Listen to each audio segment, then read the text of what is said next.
Diba, alam nyo na yan? Tagay. Ay, ito yata yun eh. Hindi yan. Kaya tinawag na tagay tayo, di ba? Yung tatay nagtatagay. Oo. O, bakit tinawag yung mayon? O. Kaya sinasabi ko sa inyo. Parang lumundag ah. Oo. Kasi sabi ni... Bakit?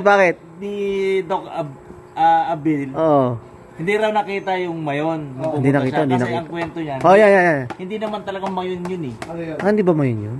Yung mga historiador noon, Oo. naghahanap po ano yung tatawag na pangalan dyan. Oo. Kasama niya yung anak niya at yung bata. Ba, putang Oo. ina. Eh, ang dapat ang sasabihin ng bata, ano yun?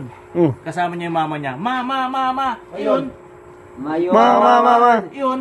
Yun na yun. Ah, puta kaya pala. Sabi sa inyo. Ma, yun. Oh, Ma, yun. mayon. Mayon. Ah, mayon. Ah! Mayon.